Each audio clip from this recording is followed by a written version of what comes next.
Welcome to your Cyber Daily News Update for June 24, 2026. Today, an 8-year-old flaw in Samsung's own security framework exposes millions of phones, a nationwide radio failure freezes every train in Germany, and a single broker is caught selling access to half the internet's FortiGate firewalls. Let's get into it.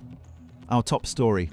Researchers at Lucidbit Labs uncovered a high-severity flaw hiding inside Samsung's KNOX security framework, the very system meant to keep Galaxy phones safe. It's a use-after-free bug in the kernel that lurked undetected for 8 years, affecting devices from the Galaxy S9 all the way to the S25. Exploiting it means winning a razor-thin timing race, but the irony is hard to miss. The defense itself became the attack surface. Samsung quietly patched it back in January. Next, an unprecedented failure brought Germany's railways to a complete standstill. Late in the evening, Deutsche Bahn held every train across the country at its station after a nationwide breakdown of GSMR, the dedicated radio system that handles communication across the entire rail network. Without it, running trains safely simply isn't possible, so nothing moved. Berlin's S-Bahn suspended all lines, Stuttgart halted everything, and the railway's chief executive admitted they didn't yet know the cause. One aging communications link and an entire nation's trains ground to a halt. Staying with FortiBleed, new reporting reveals the operation behind it. A researcher found an exposed server holding working login credentials for more than 73,000 Fortinet firewalls. Spanning over 21,000 organizations across 194 countries, roughly half of every internet-facing FortiGate on the planet. Investigators traced it to a single vendor using the handle SantaOdd on a Russian-speaking crime forum, whose post history reads like a product catalog with one obsession: Fortinet. Researchers at Safran Labs disclosed 4 vulnerabilities in DifyTap, the open-source AI platform used by major companies like Volvo and Maersk to run over 1 million applications.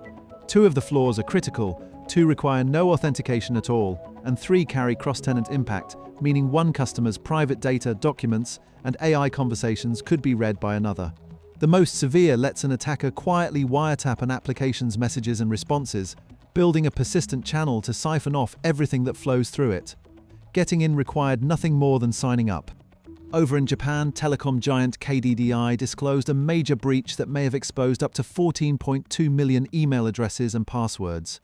The intrusion hit an email system shared across 6 internet service providers and was traced to a third-party software vulnerability that a threat actor exploited to get in. KDDI says it detected the unauthorized access in mid-June and moved quickly to lock down the affected system. It's a stark reminder of how one shared piece of infrastructure could put millions of accounts at risk at once. On the Patch Now front, the US Cybersecurity Agency added several actively exploited flaws to its known exploited vulnerabilities catalog.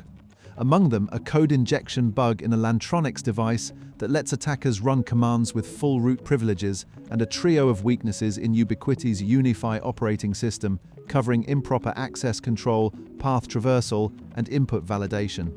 When a flaw lands on this list, it means attackers are already using it in the wild, and federal agencies are on the clock to patch. In the software supply chain, researchers at JFrog caught a malicious package on the NPM registry, masquerading as a popular, trusted developer tool. Behind the convincing name, it quietly dropped a multi-stage remote access Trojan onto Windows machines, handing attackers control of any developer who installed it by mistake.